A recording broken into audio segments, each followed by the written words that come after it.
ममता देवी की 3 कुंवारी बेटियां थीं, जिनके रिश्ते इस कारण नहीं हो रहे थे कि वो अपनी भाभीयों के साथ बहुत झगड़ा करती थीं। अगर भाभीयों के मायके से कोई आ जाता तो उन्हें ताने देने लगती कि हमारे भाइयों की कमाई खाने आ जाते हैं। भाभीयों ने तंग आकर सास से कहा कि लड़कियों की शादी करो वरना इनको लेकर यहाँ से चली जाओ। ये जब बेटियों ने सुना तो उन्होंने घर में हंगामा खड़ा कर दिया और एक दूसरे के बाल खींचने लगी और लड़ते लड़ते एक दूसरे के कपड़े फाड़ डाले कि अचानक सारा मोहल्ला। दोपहर का समय था, हर तरफ खामोशी छाई हुई थी और ममता देवी किचन में बैठी रोटी बेल रही थी। पसीना उनके माथे से टपक रहा था कि अचानक माधुरी दरवाज़ा धकेल कर अंदर आई। उसके पीछे हेमा भी चुपचाप खड़ी हो गई। ममता देवी ने चौंक कर दोनों को देखा क्योंकि वो बहुत गंभीर लग रही थी। वो रोटी छोड़कर सीधी हो बैठी। सब ठीक तो है तुम दोनों? उसने पूछा। माधुरी ने गहरी सांस ली। माँ जी, हमें आपसे एक ज़रूरी बात करनी है। ममता देवी का दिल किसी अनजाने डर से धड़क उठा। वो खामोशी से दोनों को देखती रही। हेमा ने नज़रें झुकाते हुए धीरे से कहा, माँ जी, हम कब तक चुप रहें? कब तक सब कुछ बर्दाश्त करते रहें? ममता देवी के माथे पर बल पड़ने लगे। क्या मतलब? साफ साफ कहो, क्या कहना है? ममता देवी ने परेशान होकर पूछा। माधुरी ने रुक रुक कर बात शुरू की। माँ, आपकी बेटियां हमें जीने नहीं देती। वो हमें हर समय ताने देती रहती हैं, हमारे कामों में हर समय कमियां निकालती हैं और अगर हमारे मायके से कोई आ जाए तो ऐसा व्यवहार करती हैं जैसे हम कोई गिरे पड़े हों। वो हमें हमारे पतियों के सामने भी शर्मिंदा कर देती हैं। उनका व्यवहार अब हद से बढ़ चुका है। वो जानती थी उसकी बेटियां गुस्से की तेज़ हैं, लेकिन बात इस हद तक पहुंच चुकी है इसका उसे अंदाज़ा नहीं था। बेटियां शुरू से ही बदतमीज़ थीं, माँ की बात को भी कोई महत्व नहीं देती थीं। इसलिए ममता देवी का व्यवहार बहुओं से अच्छा था। वो तो चाहती थी बहू के रिश्तेदारों में ही बेटियों का रिश्ता भी हो जाए, लेकिन बेटियां अपने बहू के सामने भी जबान चलाने से बाज नहीं आती थीं। बड़ी बहू हेमा ने सिसकते हुए कहा, माँ जी, हम इस घर को अपना समझ कर आई थी, लेकिन अब लगता है जैसे हर पल यहाँ रहना किसी सज़ा से कम नहीं। फिर दूसरी बहू माधुरी ने कहा, हम आपसे सिर्फ एक विनती करने आए हैं, या तो आप इन लड़कियों की शादियाँ करें या फिर उन्हें लेकर कहीं और चली जाएं। हम अपने पतियों पर दबाव डालना नहीं चाहते, लेकिन अब बात बर्दाश्त से बाहर हो चुकी है। ममता देवी परेशान हुई थी। उसने सर झुका लिया। वो ना कुछ बोल पाई ना कुछ सोच सकी। उसके सीने में एक दर्द की लहर उतरी थी जिसे शब्दों में बयान नहीं किया जा सकता था। उसने एक नज़र अपनी बहुओं पर डाली जो सच्चाई का जहर उसके सामने रख चुकी थी और अब खामोशी से खड़ी थी। ममता देवी ने नज़रें नीचे कर ली। दिल ही दिल में वो एक फैसला कर चुकी थी जिसका असर पूरे घर पर पड़ने वाला था। बेटियों की हरकतों से वो परेशान हो चुकी थी। जब उसकी अपनी सगी बेटियां उसे महत्व नहीं देती थीं तो वो किसी और से क्या कहती। वो तो अपनी बहुओं से ये कहने वाली थी कि अपने मायके के रिश्तेदारों में कोई अच्छा रिश्ता हो तो मेरी बेटियों के लिए बताना, मगर बेटियों ने तो उसे बहुओं के सामने शर्मिंदा कर दिया था। ममता देवी अपने कमरे में चुपचाप बैठी थीं। वो अभी भी माधुरी और हेमा की बातों से बाहर नहीं निकली थी। वो तो सालों से यही सोचती आई थी कि उसकी बेटियां सिर्फ ज़िद्दी हैं, समय के साथ संभल जाएंगी। मगर आज जो कुछ सुनने को मिला था वो एक माँ के लिए बर्दाश्त करना मुश्किल हो रहा था। उसने कभी सोचा भी नहीं था कि उसकी बेटियां अपने ही घर में बहुओं के लिए परेशानी का कारण बन जाएंगी और फिर ये सोच के कहीं बहुएं तंग आकर बेटों को अलग ही ना कर दें उसकी नींद उड़ा देने के लिए काफ़ी थी। वो कुछ देर यूं ही बैठी रही, फिर धीरे धीरे अपने घुटनों पर हाथ रखकर उठी और अपने कमरे की ओर बढ़ने लगी। जब उसने दरवाज़ा खोला तो अंदर का दृश्य देखकर परेशान हो गई। तीनों बेटियां अलग अलग बैठी थीं, सबके मूड खराब थे। बड़ी बेटी जया ने ममता देवी को देखते ही माथे पर बल डाल लिए। माँ, आप क्या नया ताना देने आई हो? हमें पता है वो दोनों बहुएं क्या कहकर गई हैं। ममता देवी ठिठक कर रुक गई। उसने नरमी से कहा, बेटा, तुम लोग मेरी बेटियां हो, तुम्हारे लिए बुरा कैसे सोच सकती हूँ, मगर घर में सुकून तभी रह सकता है जब हर कोई एक दूसरे को समझे। हर समय लड़ाई झगड़े से कुछ नहीं मिलने वाला। तुम लोग बड़ी हो, तुम्हें समझदारी से काम लेना चाहिए। समीक्षा, जो सबसे छोटी थी, तेज़ आवाज़ में कहने लगी, बर्दाश्त तो हम कर रहे हैं माँ, हम तो सिर्फ सच बोलते हैं। वो हमें पसंद नहीं करती हैं तो इसमें हमारी क्या गलती है? ममता देवी ने कहा, गलती किसी की भी हो मगर घर की इज्जत सबकी होती है। हमें ऐसे नहीं रहना चाहिए कि मोहल्ले वाले भी हम पर हंसें, हमारा तमाशा देखें। बदनामी तुम लोगों की होगी। बीच वाली बेटी ने झट से कहा, मोहल्ला तो सब तब हंसेगा जब आप बहुओं के लिए हमें बुरा कहेंगी। क्यों हमें बहुओं के आगे झुकाया जा रहा है? क्या हम आपकी बेटियां नहीं हैं? क्या हमारी फीलिंग्स की कोई कदर नहीं? माएँ तो बेटियों की गलत बात पर भी उनका साथ देती हैं और एक आप हैं। ये सुनकर ममता देवी खामोश हो गई। उसके दिल में दर्द की एक लहर उठी। वो उनकी बातों में अपने परवरिश का फल देख रही थी। शायद वही गलत थी कि इनकी ज़बान इतनी तेज़ हो चुकी थी। सहन शक्ति खत्म हो चुकी थी। जया ने गुस्से से कहा, अगर उन्हें हमारे यहाँ रहने में तकलीफ है तो आप उन्हें कह दे कि वहीं घर छोड़ दे, निकल जाएं अपने मायके। अगर हम उनके लिए बोझ हैं तो वहीं निकले। ममता देवी को अपने कानों पर विश्वास नहीं हो रहा था। उसकी अपनी बेटियां ऐसे बातें करेंगी, सारे लिहाज भूल जाएंगी। शर्म नहीं आती तुम लोगों को ऐसी बातें करते हुए? वो अपना घर, अपने बहन भाई, माँ बाप सबको छोड़कर आई हैं, इसलिए नहीं कि वापस मायके की चौखट पर जा बैठे। मैं कभी नहीं सोच सकती थी कि तुम लोग इतनी बदतमीजी से बात करोगी। ये कहकर ममता देवी ने दरवाज़ा बंद किया और वापस अपने कमरे की तरफ पलट गईं। जून का महीना था। आज दोपहर को गर्मी अपने चरम पर थी। वो भी कमरे में बैठी चुपचाप सोचों में गुम थी कि कैसे घर का माहौल ठीक करे। एक और बेटे थे जो पत्नियों की सुनते थे, और दूसरी ओर बेटियां जिनकी ज़बान बहुत तेज़ चलती थी। कहीं उसका घर टूटकर बिखर ही ना जाए। वो अभी यही सोच रही थी कि जब बाहर एक शोर हुआ और साथ ही से हेमा की चीखने की आवाज़ आई। ममता घबराकर बाहर निकली तो आंगन में जया और विशाखा हेमा से लड़ रही थीं। समीक्षा भी वहां आ चुकी थी और उसके स्वर में कठोरता की जगह जहर था। तुम्हारी हिम्मत कैसे हुई हमारी माँ को हमारे खिलाफ भड़काने की? तुम समझती क्या हो हम कमज़ोर हैं? हम अगर चाहें तो पूरे घर को सर पर उठा लें। एक तो हम लोगों ने तुम पर एहसान किया, अपने भाई से तुम्हारी शादी कर दी, और तुम यहाँ आकर ये भूल गई कि तुम्हारी औकात क्या है, किस घर से आई हो। अरे अपने घर में तो तुम्हारे पास सोने के लिए कमरा तक नहीं था, और यहाँ आकर तुम भूल गई कि तुम हो क्या। हमारी शिकायतें लगाने वाली तुम होती कौन हो? हेमा ने कांपते हुए जवाब दिया, मैंने कुछ नहीं किया। तुम लोगों की हरकतें खुद बोलती हैं। तुम्हारी बातों ने मुझे मजबूर किया कि मैं माँ को सब कुछ सच बताऊं। तुम्हारे बोलों से दिल छलनी हो जाता है और तुम्हें फर्क ही नहीं पड़ता। ये सुनकर विशाखा आगे बढ़ी और हेमा के हाथ को जोर से झटका दिया। तुम जैसे भोले चेहरे वाले अंदर से कितने झूठे होते हैं। हमें पता है तुम लोग क्या चाहती हो। तुम लोग हमें इस घर से निकलवाना चाहती हो। हेमा का रंग उड़ गया और उसकी आंखों में आंसू तैरने लगे। वो पीछे हटने लगी, लेकिन तब तक जया की आवाज़ गूंज उठी, माँ ने हमसे कहा कि हम बहुत बदतमीज़ हैं, तो अब हमारी बदतमीज़ी भी देख लो। ये सुनते ही समीक्षा ने हेमा के बाल खींच दिए और कहा, तुम लोग अगर अपनी औकात भूल गई हो तो हमें याद दिलानी आती है। याद रखो हम भी कोई कम नहीं है। ममता देवी इतने समय में उनके बीचों बीच आ चुकी थी और चिल्लाते हुए कहने लगी, भगवान के लिए बस करो। ये क्या तमाशा लगा रखा है तुम्हें? थोड़ी भी शर्म नहीं आती? बहू है वो इस घर की और तुम उसके साथ ऐसा व्यवहार कर रही हो। शोर की आवाज़ सुनते ही मोहल्ले की औरतें छतों पर आ चुकी थीं। हर एक की नज़रें नीचे इस घर के आंगन में टिकी थीं जहाँ यह तमाशा हो रहा था। ममता देवी ने नज़रें उठाकर एक नज़र छतों पर देखा और फौरन अपना पल्लू सही किया। शर्मिंदगी के मारे वो ज़मीन में गड़ गईं। हेमा सिसकियां भर रही थी और समीक्षा ने ज़मीन पर थूका, ये कमीनी हमें हमारी माँ के सामने गालियाँ दे रही है, हमसे हमारा घर छीनना चाहती है। हम भी दिखाएंगे कि हम कौन है और कौन हमें निकालता है घर से। ममता देवी ने आगे बढ़कर जैसे ही समीक्षा के मुंह पर थप्पड़ मारने की कोशिश की, उसने माँ का हाथ भी पकड़कर झटक दिया। माँ तुम भी अपनी हद में रहो तो अच्छा होगा। ये कहकर वो तीनों अपने कमरे में चली गईं। ममता देवी ने दोनों हाथों से अपना सिर पकड़ लिया और बेबसी से ज़मीन पर गिरने लगी। माधुरी जो पीछे दरवाजे पर खड़ी थी, दौड़ती हुई आगे बढ़ी और उन्हें संभाल लिया। मोहल्ले की छतों पर लोग देखकर मज़े ले रहे थे और नीचे एक घर का सुकून बर्बाद हो चुका था। ये सब कुछ इतनी जल्दी हुआ कि किसी को संभलने का मौका न मिला। उसने दोनों बहुओं की मिन्नत की कि वो ये सब अपने पतियों को न बता दें। दोनों बहुएं सास को रोता देखकर चुप हो गई थीं। माधुरी ने ममता देवी के सामने पानी रखा और नजरें झुका ली। माँ पानी पी ले। ममता देवी की आंखें लाल थीं, चेहरा बुझा हुआ और होठ खामोश थे। वो आज सुबह से अब तक की सारी बातों को याद कर रही थीं। हेमा की सिसकियाँ, बेटियों का घमंड और मोहल्ले की छतों से झांकती नजरें, ये सब उन्हें अंदर ही अंदर खा रहा था। माधुरी ने हिम्मत करके कहा, माँ अगर अनुमति दे तो कुछ कहूँ। ममता देवी ने धीरे से सर हिलाया, जैसे अंदर कुछ सुनने की शक्ति ही न बची हो। माँ आपने हमेशा हमें ये सिखाया कि इज्जत सिर्फ बाहर वालों की नहीं होती, घर वालों की भी होती है, लेकिन आज जो हुआ वो तो दुश्मनों के साथ भी ना हो। हेमा सिर्फ इस घर की बहू नहीं, किसी की बेटी है, किसी की बहन भी है। भले ही वो गरीब घर से आई है, लेकिन यूँ उसको बेइज्जत करना कहाँ का इंसाफ है। हम लोग भी घर में झगड़ा नहीं चाहते, लेकिन आपको चाहिए कि अपनी बेटियों को जल्दी से जल्दी यहाँ से विदा करने का सोचें। ये सुनकर ममता देवी की आंख से एक आंसू बह निकला। उसने हाथ से चेहरा ढांप लिया और बस इतना कहा, मेरे बस में हो तो आज ही विदा कर दूं। मैंने कभी ऐसा नहीं चाहा। मैंने तो बस इतना चाहा था कि मेरे बच्चे मेरे बाद एक दूसरे का सहारा बने, लेकिन आज जो मैंने देखा उसने मुझे झंझोड़ कर रख दिया।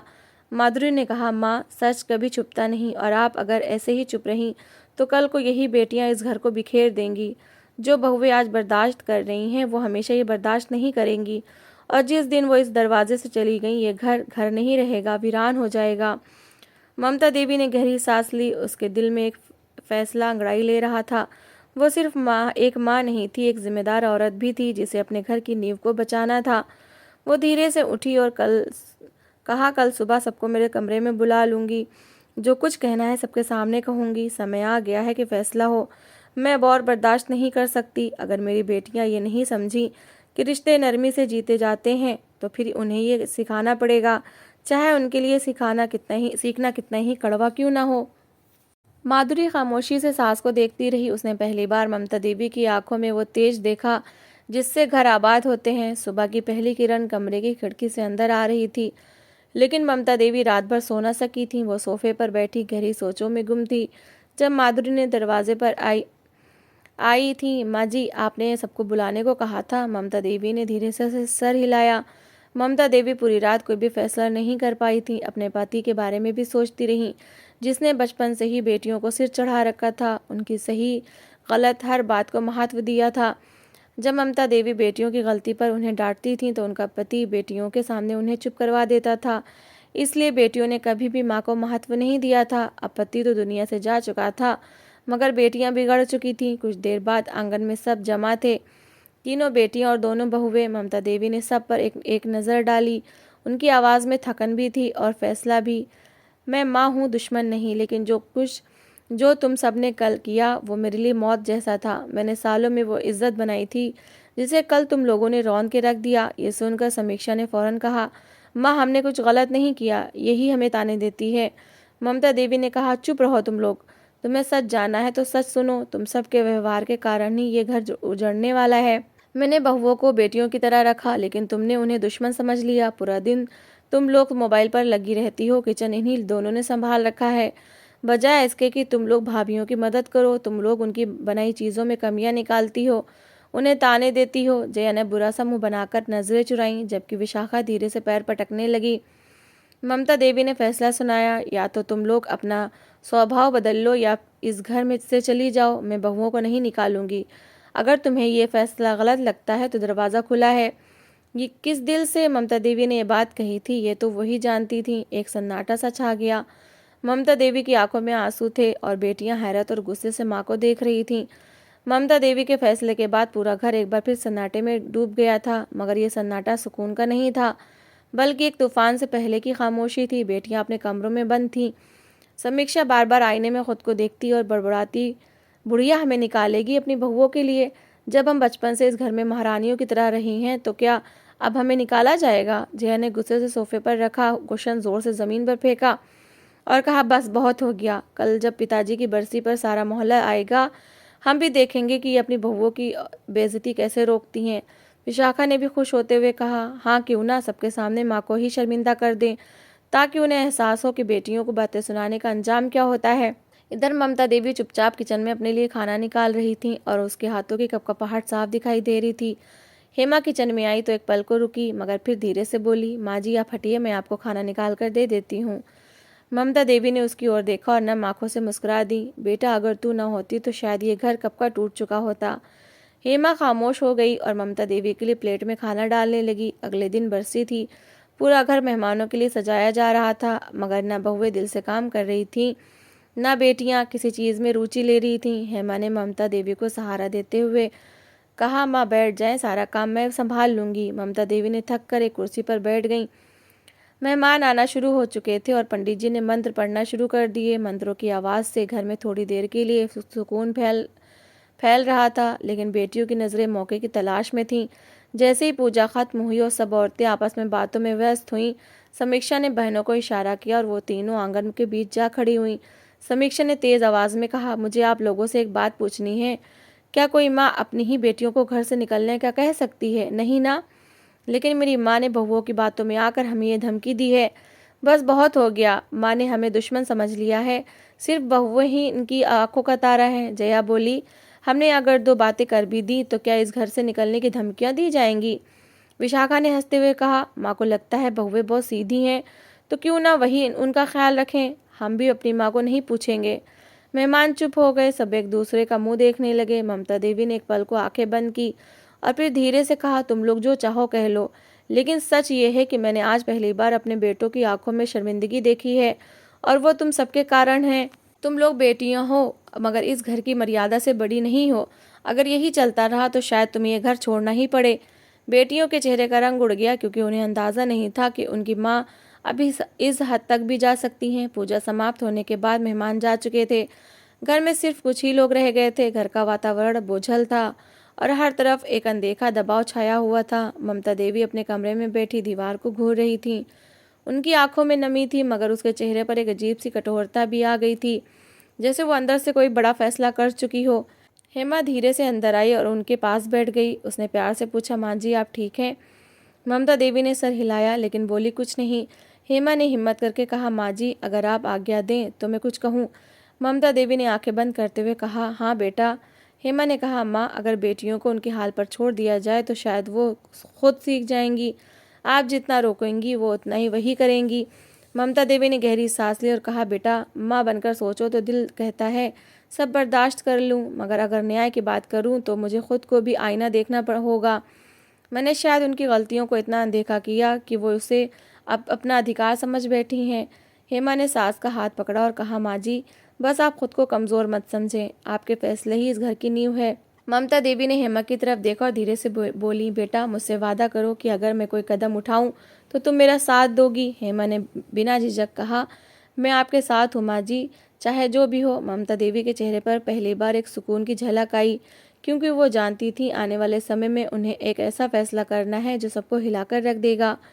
रात का समय था, सब कमरे बंद करके सो चुके थे, लेकिन ममता देवी जाग रही थी।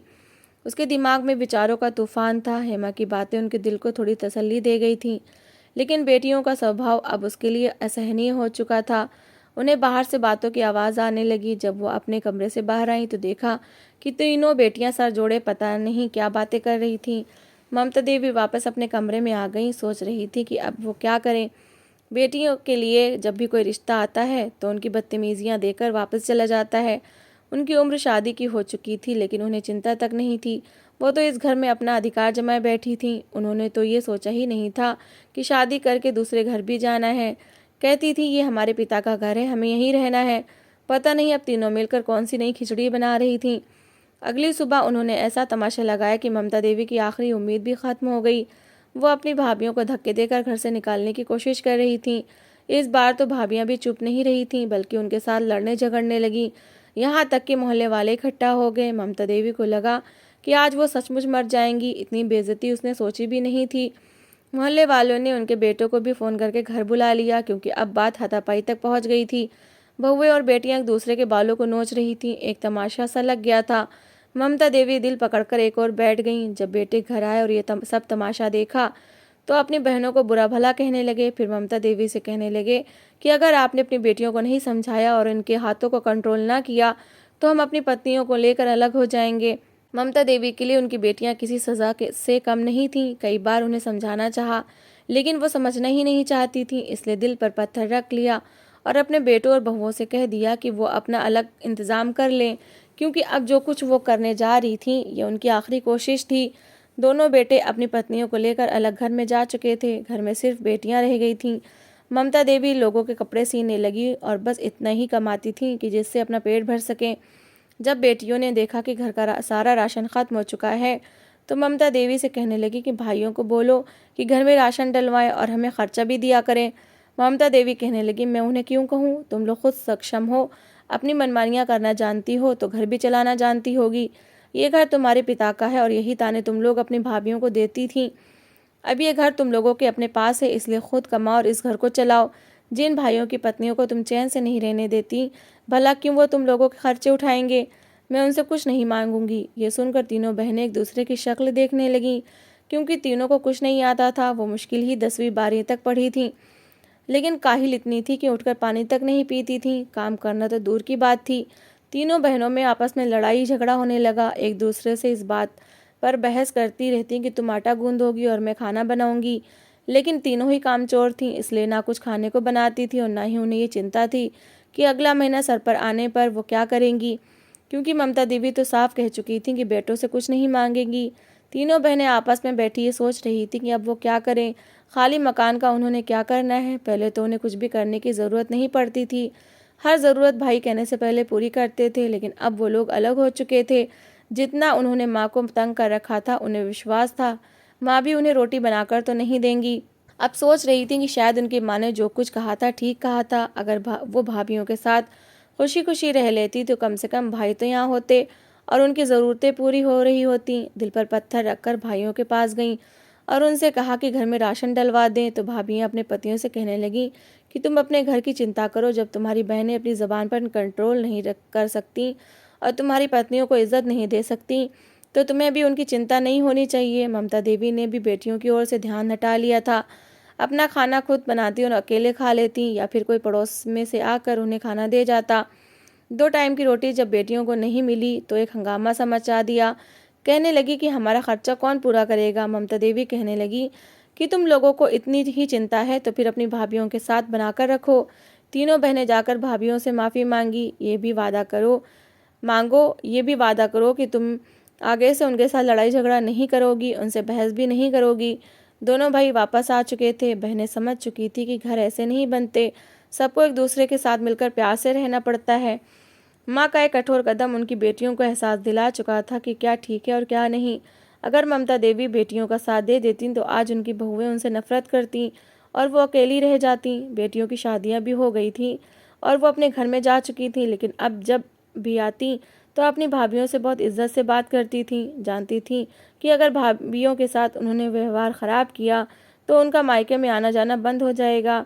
जब भी तीनों बेटियां घर आती थीं, भाभियां उनकी बहुत आवभगत करती थीं और ये सब ममता देवी के कठोर फैसले के कारण था, क्योंकि उसने अपनी बहुओं के साथ हमेशा बेटियों वाला व्यवहार किया था और बेटियों की गलती पर कभी भी अपनी बेटियों का साथ नहीं दिया था। हमेशा वो किया था जो उसे करना चाहिए था। यही कारण था कि आज उसका घर स्वर्ग बन चुका था। मोहल्ले वाले उसके घर की मिसाल देते थे। काश कि हर सास ममता देवी जैसी हो जाए तो घर टूटने से बच जाए। तो दोस्तों, इस कहानी को लेकर आपकी क्या राय है, कमेंट बॉक्स में ज़रूर बताएं। और अगर आपको हमारी आज की कहानी अच्छी लगी हो तो प्लीज़ इसे लाइक ज़रूर करें। अगर आपने अभी तक हमारे चैनल को सब्सक्राइब नहीं किया तो ज़रूर कर लीजिए।